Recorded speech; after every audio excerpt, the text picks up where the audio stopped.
Hello, good afternoon everybody. Thank you for being here. Thank you for being here this late afternoon, talking about marketing measurement, talking about numbers, maybe a little bit the boring side of marketing. It's this side we love. We are a marketing measurement company. For today, we will do a short introduction about who we are. Then we will tell you a little bit more about what Objective Platform is and what we are doing.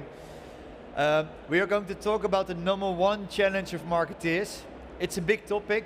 We only have like 20 minutes for that, so we will try to explain that, but also try to explain how we can tackle that. I have Jens with me, and Jens will tell more lessons from practice. So I can tell everything from Objective Platform point of view, but Jens is here to tell you more about how this works from practice and what kind of lessons he has. And then we have some takeaways. Maybe first of all, Jens, can you introduce yourself, and then I will introduce myself. Yeah, thank you very much. Thank you for having me here, and thank you to have the chance to speak to you. Pleasure to be here. My name is Jens. I'm working as a consultant, and we're working for different brands, for a lot of brands in Germany, in Europe, and we are focusing on digital, on brand, and on consumer. So we are looking really into the topic, how can we measure the communication and how can we improve communication and bring our companies forward. So let's start, I would say. Thank you. My name is Sven, and I'm the CEO of Objective Platform. So I'm all into marketing measurement. So what is Objective Platform and what are we doing? Very shortly, we are doing marketing measurement, but we don't believe in one-time marketing measurement. A one-time model is not valuable from our point of view. We believe that you have to do it at least every month. But for doing that, you need a machine, and that's what we are. We build a machine to do marketing measurement. We automated the whole data part, modeling part, and all the decision making, all the dashboarding, and media scenario planning tools. That is all in the platform. So, first of all, the data part, where you have to get all the data in. This is key, because when you have like garbage in, you have garbage out. Everybody knows that. But how are you doing that? So this is the process we have automated completely, so you don't have to spend too much time over there. Then you have the modeling. You need models that you can trust, so the best models. We are already working on this for almost 10 years. And every day we are working on improving the models. There's like one team building the models. We have models for brand KPIs, we have models for performance KPIs, and we have models to bring those two together. That is all standardized in Objective Platform. And then obviously you go into decision making. This is the part where marketing people start working together with us in the dashboarding. So making decisions for the next campaigns or analyze the campaigns that you have done. We build all the dashboardings for the marketing people. So not for the data science people, but really for the marketing people to make sure that they can make better decisions for the future and that they also can make the right decisions. But we are in the age of AI. We also work on that. In the end, we use all this historic data to make the best plans for the future. So in Media Scenario Planner, you have the tooling in place to build the annual plan for next year. And then you can let the AI tool, we call that OPI, optimize the plan for the future. So do you maybe have to allocate some budget away from TV and put that in some radio campaigns or from out of home away? That is all happening in this MSP tool. That all together is our tool, Objective Platform. We are working on this mainly in Amsterdam. In Amsterdam is our development team. We are with around 60 people. We have 32 different nationalities. I'm very proud on that. Oh, sorry, 32 different brands, but we have a lot of different nationalities in the company. Really proud of that. So we are a tech company, so you need a lot of different people from different countries. On a yearly basis, we analyze around 5 billion of media spent. So that's a lot. So there's a lot of data going through our platform constantly. And we work for leading brands. We work for Deutsche Telekom here in Germany, but also for Emo Scout, some famous brands over here. But also we work for Vodafone or Volkswagen or Rituals. So there are a lot of different brands that we work with.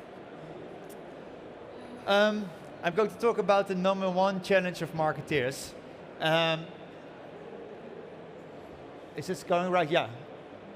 So I ask you to scan this and answer this question. I want to know from you what you think is on average the short-term effect of marketing. So what is marketing and media doing on the short-term effect only? I'm really curious what you guys answer here.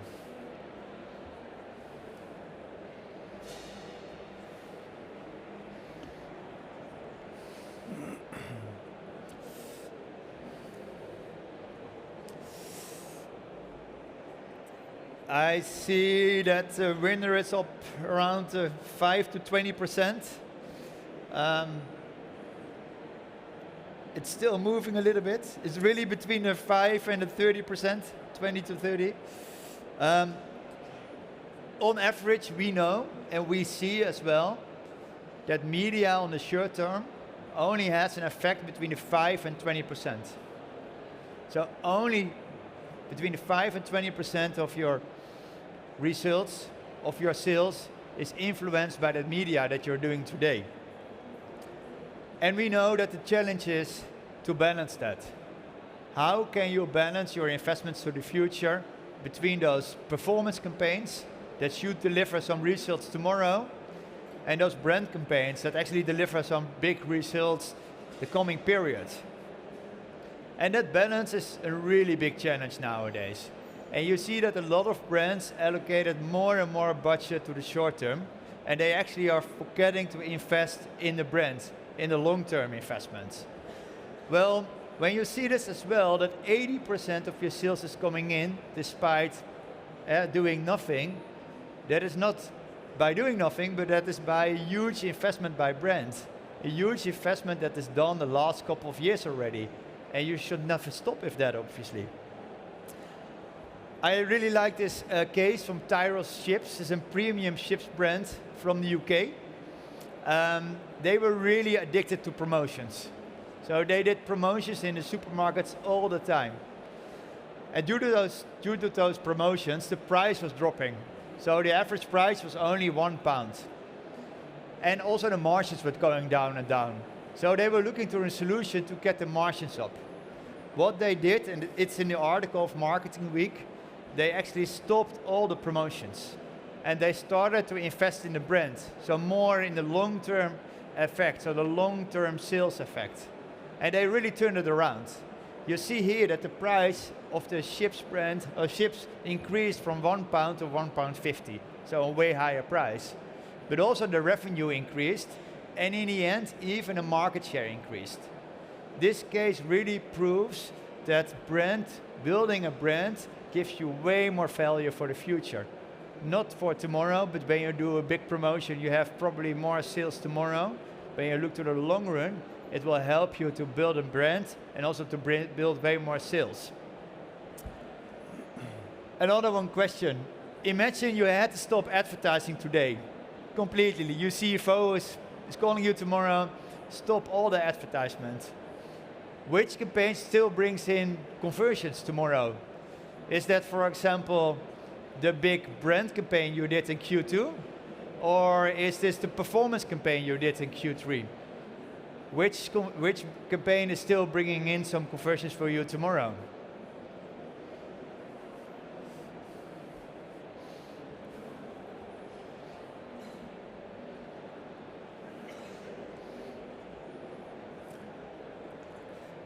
I see that most people say brand campaigns, but still there are some people that saying performance campaigns. Obviously the answer is brand campaigns, the long-term effect of media.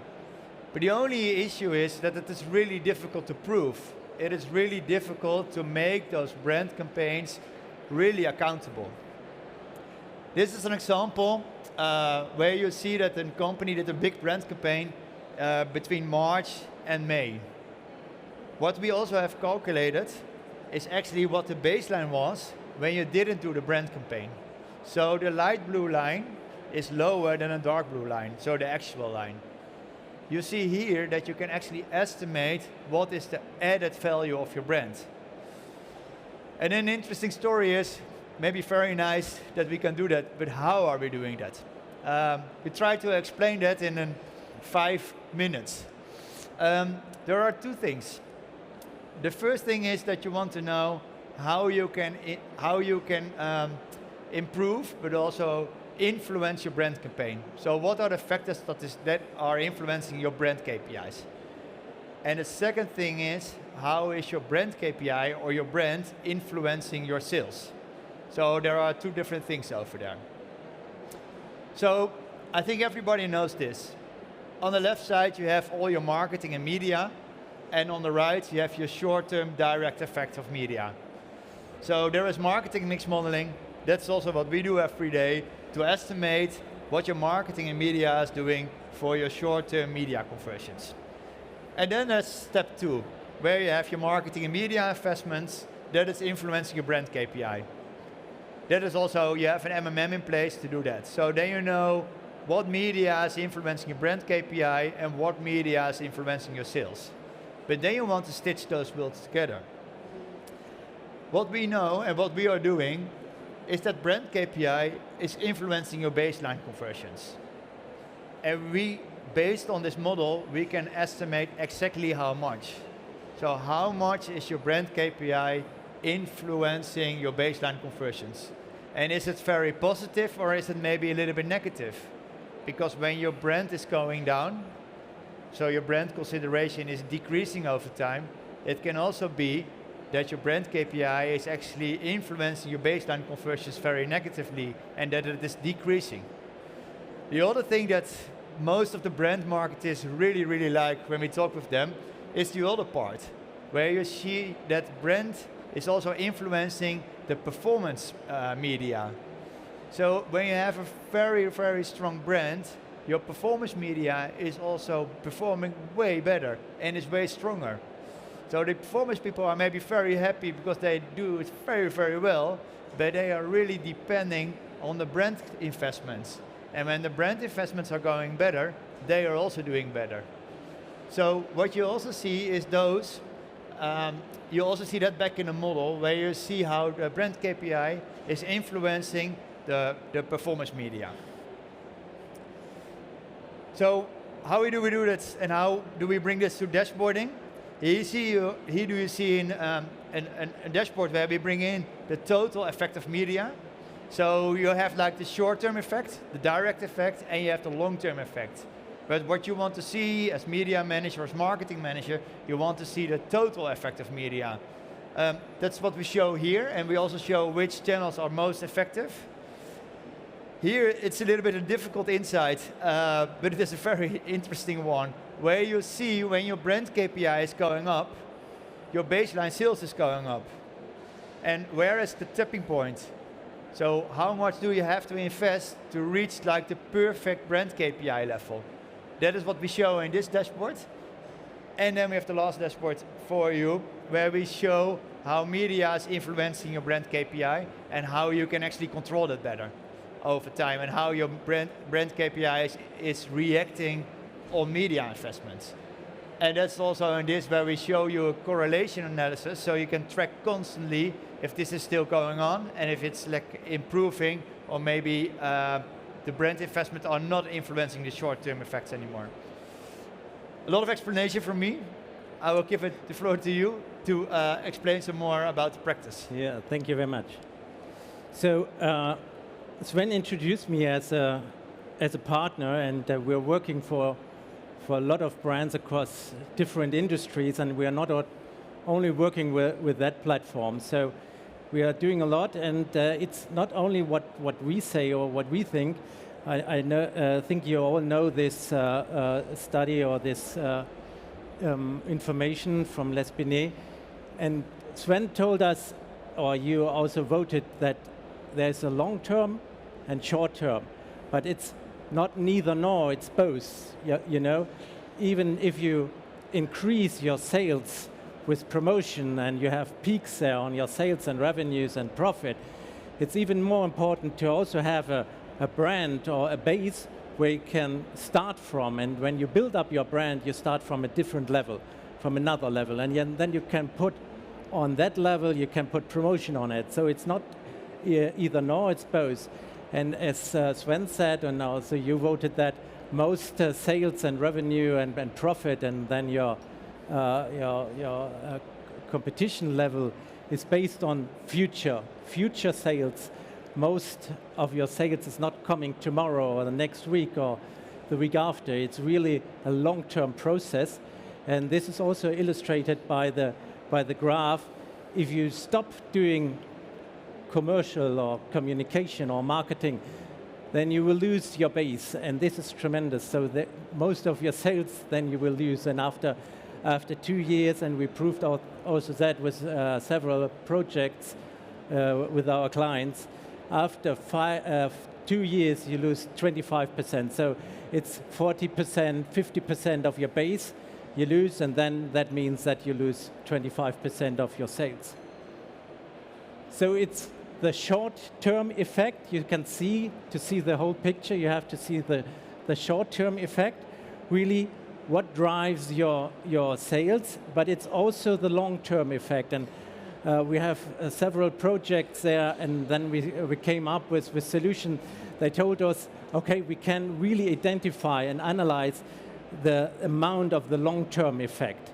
But what I really like about this solution is that we can bring it together, and we can also drill down. It's not the total media, can drill really down to the channel level, to the media channel level. You can really drill down to your campaign and see what is driving short-term, what is driving long-term, and put them together, then you really can see the whole picture.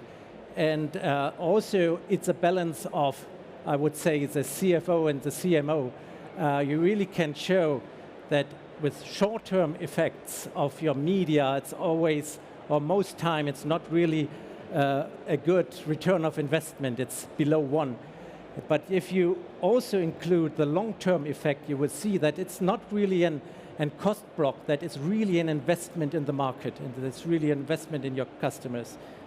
So we really like this solution, as I said, because you can really go down, and you can down.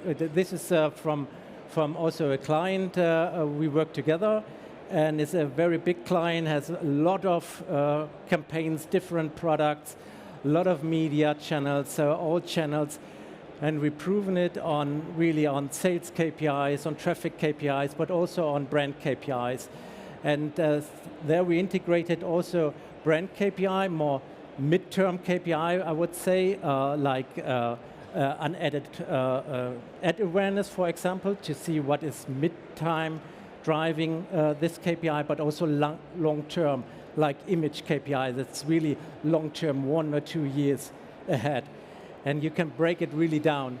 And there you can see really what is the short-term effect, what is the long-term effect, and bring that together. Then you can really steer and manage your media really on a campaign base, on a product base, on a media base. And that's, I think, it's the most important and the most insightful thing we have at the moment. This also illustrates if you lose your brand metric, this comes also from a project of a cooperation of us. If you lose baseline sales, then you will lose sales. That's always the case. It's normal correlation, so it's not rocket science, but at the moment it's normal correlation, but we will love normal correlation. And when brand value drops, the CPO, or the return of investment, also of your performance media, is dropping. When you remember the chart of Les Binet, when you drop, really go down, then your performance marketing or performance media can push it again, but it's a lower level. And that's also, we've proven it really 25% after 1 or 2 years, 25%. You lose your base, then you lose your sales. And what is also very important, remembering Byron Sharp, most of your sales is coming in the future. It's very, very expensive and also difficult and long-term to build up this brand again. So when the CFO is coming and say, oh, we can save a lot of money when we cut all the budgets, it's very, very expensive to get back to the old level. And from our experience also across some industries, a lot of industries and different projects, we really see that it costs you 25 to 30% of your total yearly marketing budget to bring the level back after 1 year of airtime. And this is after 2 years and 3 years. You can imagine how fast the baseline is then declining and how much it costs to bring your brand and then your sales back to that level. Thank you, Jens. And I think the last slide is really interesting because you see that a lot of brands, they have budget cuts. Well, the economic situation is not going very well, and they always want to cut the brand campaigns because they don't see any impact directly. We go to the takeaways, the last slide. Your brand is valuable. Your brand is super, super valuable. Leverage it. Make use of it. We see a lot of brands that have budget cuts mainly on brand, but we also work for some companies that are not using the brand power they have. So they are not investing enough on the performance side. That is also happening. Finding the right balance is really key over there. Historic brand trackers, we see this all the time, that companies say, yeah, we have some historic brand trackers, but we are not using it anymore. Even those for 2 years old, they are super, super valuable. We love to work with them, because when we can include that in the data, it gives so many interesting insights. It can, for example, tell you what creative campaign worked very well 2 years ago, and maybe you can use that again tomorrow. All these kind of insights are super, super valuable. This is one not a lot of brands really like, but on average we see that brands are overspending between 10 to 20% on certain campaigns or channels.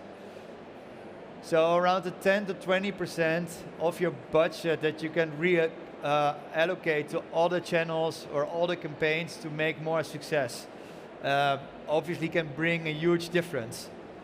And the last one is the media landscape is changing. It's changing super, super fast. And when I hear about the media landscape changes, I hear people talk about the change of new channels coming in. But it's not only about new channels, it's also about the old channels like TV that is changing. The behavior around TV is changing huge. And even for some brands it's changing. We have clients where TV is the most efficient channel.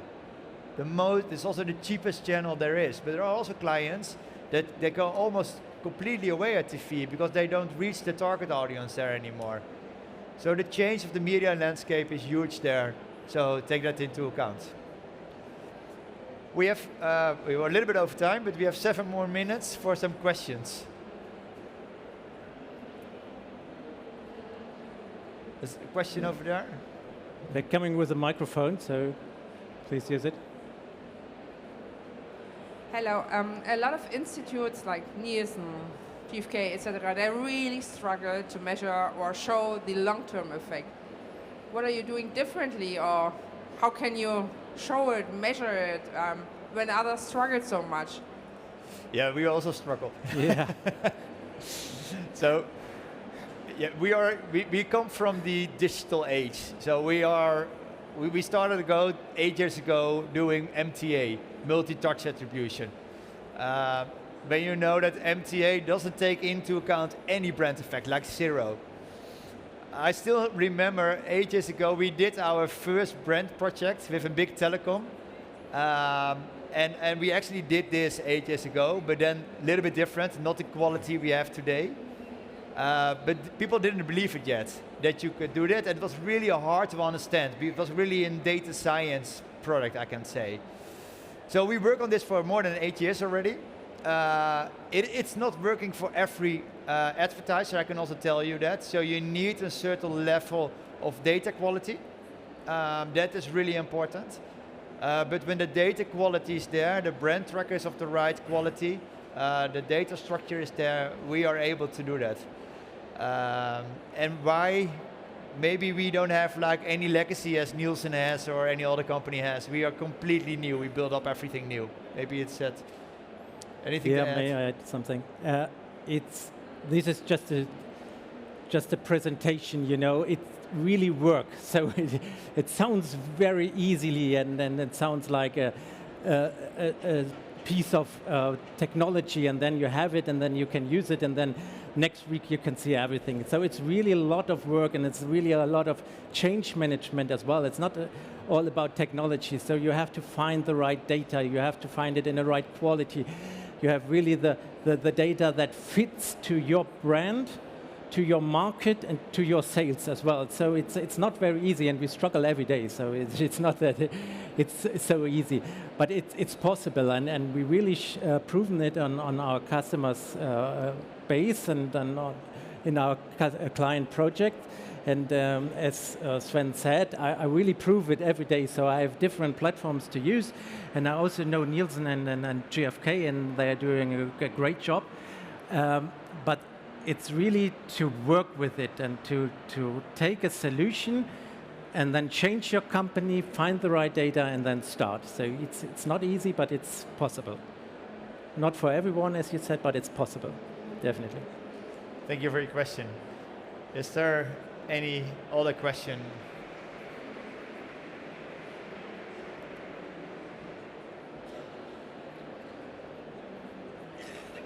How do you add other external factors to your model? For example, competitor moves, or even you changing your products? And what do you attribute to baseline growth or the inverse, and what to media performance? Yeah, so a really good question, thank you. Yes, we add a lot of external factors to the model. It can be like competitor spend, price difference, promotions, obviously. Everything that there is data available about, we always try to add it. And we always make an analysis if it's necessary to add it as well. And we also can calculate indeed if that makes your media more efficient. So obviously when you do a big promotion, you're the cheapest one in the market. That makes your media more efficient, and you don't want to give the value to media because then you're over-valuating your media. It's nice for looking back, but it's really dangerous for forecasting because then you have a different situation. If you really want to know how we do that, we have a data scientist with us, and then it takes a little bit more time to explain that. Yeah? There was one more question there.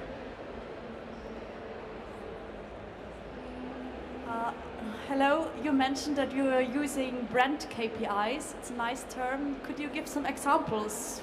Which brand KPIs that you are using? Yeah. We use the brand trackers. We are a big fan of the mid-funnel. So like the consideration KPIs. So that can be consideration, ad recall, anything that's in there. So big advertisers, they have like sometimes 20 trackers on a weekly basis.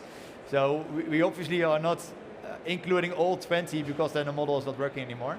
So we always check which brand KPI makes the most sense and value to the model. Just those brand trackers. Yeah. Yeah, and in the client project we used, as I said, the ad awareness or the ad recall, as well as the image factor, and this is company-based image factor. So, but you really have to find your own KPIs. It's so super important that you really find a KPI that really fits to your company, to your brand, and also to sales or to traffic or something. So you really have to find a correlation between that KPI and traffic, and that's also not very easy because sometimes you have a grown landscape of KPIs and things like that, and then it's not so easy to bring all together, but it's still really possible.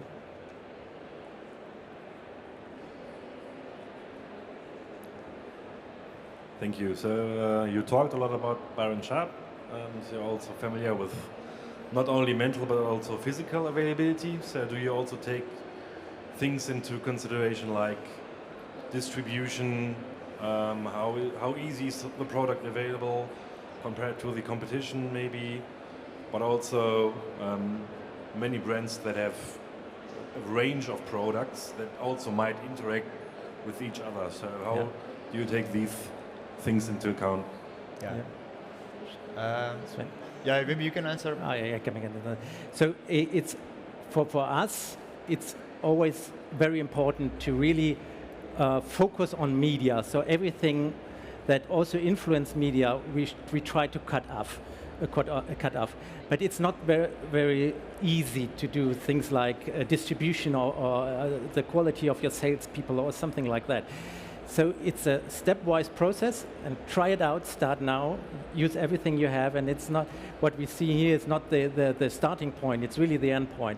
But it's so valuable, you really can measure the input and the output, short-term, long-term, and how this drives your sales and revenues.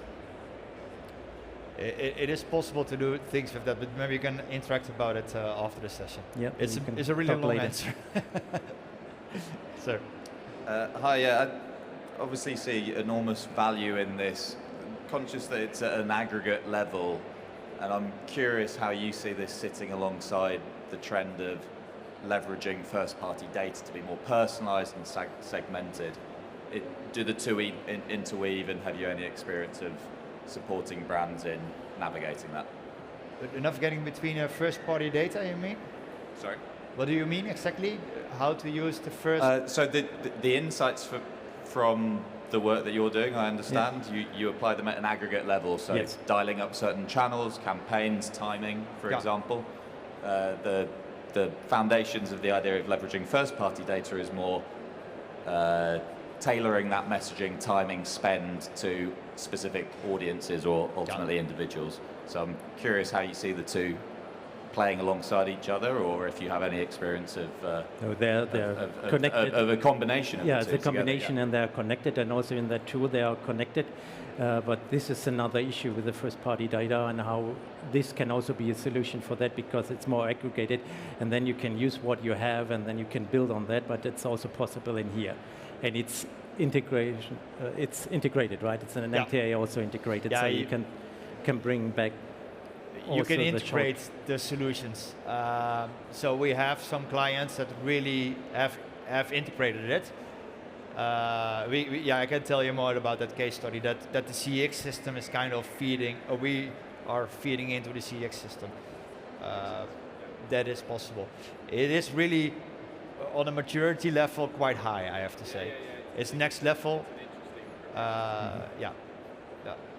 Well, we are out of time. Thank you all for joining this session. And we are here outside with a booth. And if you have any question, you can always visit us.